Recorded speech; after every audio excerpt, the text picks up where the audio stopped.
Now, a Target 12 Investigators exclusive, red light revenue. We're taking a closer look at the cameras that are looking at you if you drive through certain intersections in Providence. It's been almost a decade since the city applied surveillance technology to a number of intersections. Now, the red light cameras were supposed to generate money for Providence, but we found the number of citations is way down, and that's costing the city tens of thousands of dollars.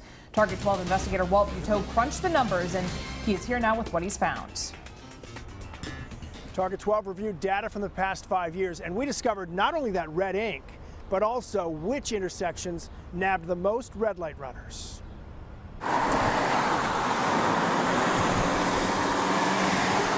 There are 25 intersections in Providence with red light cameras. The one here at Service Road 8 and Broadway caught almost twice as many drivers last year than any other location, recording 661 violators. By contrast, there were 3 intersections with cameras that didn't catch a single driver last year, including this one at Eddy and Thurber's. And right in the middle are locations like Smith and River, where the cameras caught 333 drivers running the light. Target 12 filed an Access to Public Records Act request with the city for red light camera stats from the past 5 years. One thing that stood out, the number of citations has plummeted. In 2010, more than 19,000 red light tickets were handed out. That number was down to just over 4,100 last year, a 78% drop. We found out the reason for that drastic drop is several of the red light cameras are no longer working. But since the city is planning on moving 11 locations, the decision was made not to repair the cameras that are no longer working.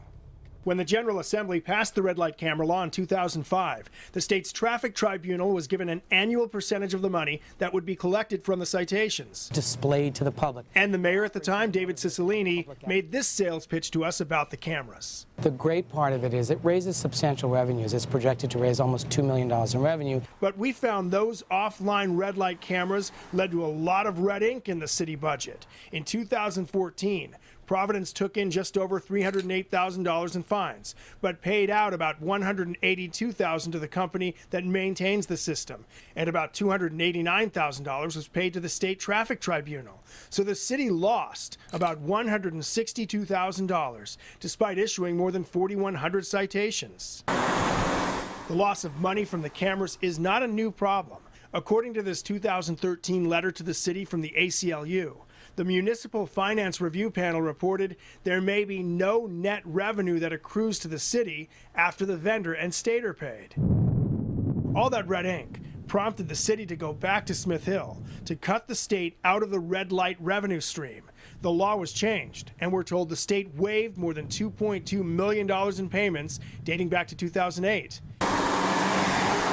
But the city did have to pay last year and for the first half of this year, with the new agreement taking effect this June.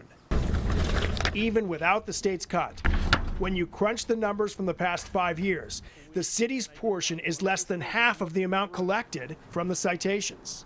Is getting half the money from the fines enough for the city?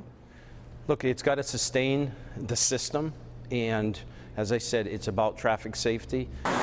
We've seen it statistically. It works. People abide by the traffic signal when they know there's enforcement on the other end. We can't have a police officer at every intersection. It's impossible. This is technology, using technology for traffic safety, and it's been effective. Tonight on Eyewitness News from Target 12, the harshest critics about this technology and the other side from the city. With the Target 12 investigators, Walt Buteau, Eyewitness News.